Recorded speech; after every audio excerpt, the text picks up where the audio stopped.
Alright, may customer ngayon tayo dito, no? Sniper 150 version 2. Ayan, ito mga sir, may problema po sa wirings, no? Ayan, nagpagawa po sila sir sa ibang shop, no? So may Katipunan po yun, no? Okay, hindi na natin babanggitin. Ayan, lahat ng mga socket po mga sir, yung mga terminal pinag-uubos po, no? Tapos nirekta. Okay, ayan, ngayon mahihirapan tayo palitan yung handlebar switch kasi ayan, hindi na po siya plug and play. Okay, pati itong sa may hazardizer, ayan, tinanggal din po 4 na terminal, isang piraso na lang ang meron. Okay, ayan, ngayon nahanapin natin kung saan po napunta yung mga ibang nakaano dyan, no? Tapos ibabalik natin sa dati. Ito po yung mahirap sa atin, no? Sa sitwasyon natin ngayon mga sir. Ayan, yung ibalik sa dati yung mga pinaghugot. Ito po yung sinasabi nila na no wire cut, no splice. Ang problema, mismong terminal hinuhugutan nila ng sakit. Ayan, hindi man lang ikinakat, hindi man lang i-splice, pero ayan, tanggal-tanggal yung mga terminal. Okay, ayan. Mag-ingat po tayo, huwag tayo papayag ng mga ganito mga sir. Kasi tayo po yung mahihirapan in the future, no? Okay.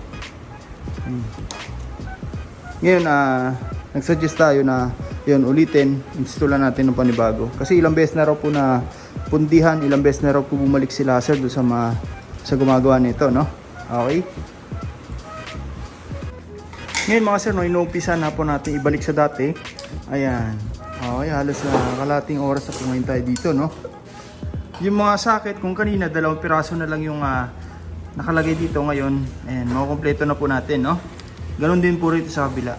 Okay, yung dito, ito na lang po, no? Ayan, hugutin natin lahat ng mga pinagtatanggal dyan, ibabalik natin sa dati para in case na magpapagawa ulit sila sir sa mga ibang gumagawa, hindi na po mahirapan. Okay, ayun, no? May mga talop din po yan mga sir, binabalatan po nila, no? Ayan, tulad yan. Halos lahat po may tama po, no? May tama yung wirings. Okay, 2 hours later. ngayon mga sir, no? Ayan, nasa 80% na po tayo ng wirings. Hindi na po natin na-video yung pagsalpak po ng mga terminal kanina, no? Ayan, ngayon all good sa po yan mga sir, Ayan, nandito na po lahat ng mga terminal, nakasakit na po yan, no? Okay, para hindi na po tayo mahirapan in case na magpapagawa pa sila sir ulit, no, sa susunod, no? O kaya yung mga gagawa nito sa susunod, hindi na po mahirapan. Ayan, lahat po yan, naka plug and play socket na po. Katulad po ng nilabas ng kasa. Okay, ayan. Medyo mahirap lang po at matagal, no, mabusisi. Pero kakayanin po yan. Okay, ngayon, ayan, naglagay na tayo ng domino switch, original po yan, no? Para sa high-end MDL, passing switch para sa combo lights, and then yung horn switching stock to loud. And dati sumasabay po yung stock na busina sa loud horn, no? Ngayon separate po yan, may switch po, no? Pwedeng stock horn, pwedeng loud horn. Wala rin tayo makikita mga nakasuksog yan mga sir.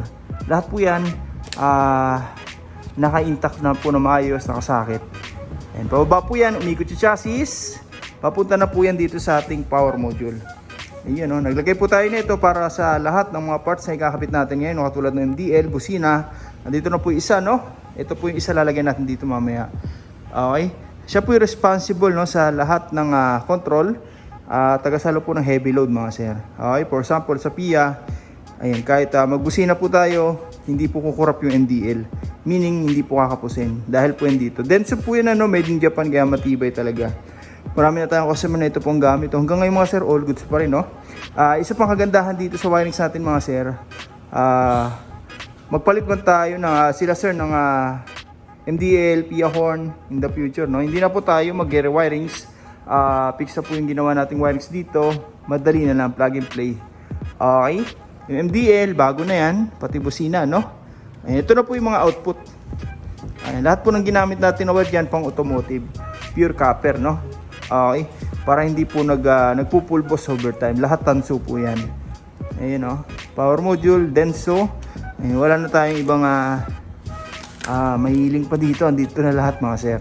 Yung tibay, yung nakahinang po yung mga wires mga sir, para maganda yung daloy ng kuryente. Okay, ayun, no? Dito kanina, no, sobrang daming wirings po rito. Ngayon wala na po yan. Okay, kabit na natin yung mga natitirang parts.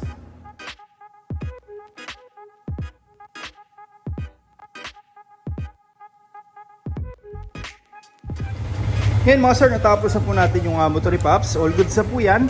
Ito po yung nilagay nating passing, no? Yun, no? Okay, MDL, high and low. Ito po yung high lumens natin na mini driving mga sir. Daig pa po nito yung mga 60 to 100 to 80 watts, no? Okay, ayun, no? Napakaliwanag niyan mga sir. Kahit maliwanag sa area natin, litaw na po.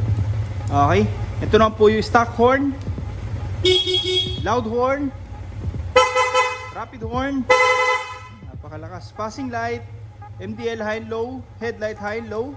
Pag nagpassing po tayo dito, no, sabay po yung headlight dyan. Pero maganda rito, sa setup natin, pwede pa rin tayo mag-hilo ng headlight nang hindi sumasabay yung mini driving. Pwede rin tayo mag-hilo ng MDL nang hindi sumasabay yung headlight. Pero pag ito po yung pinindot, automatic sabay po lahat. Okay, yan po, no. Ang ganda po niyan mga sir. Okay, stock horn, back to stock, wala pong rapid. Tapos sa loud horn, may rapid. Okay, ayun, no. Sa mga gusto pong paggawa, punta lang po kayo dito sa shop. First come, first serve po tayo. Maraming salamat po.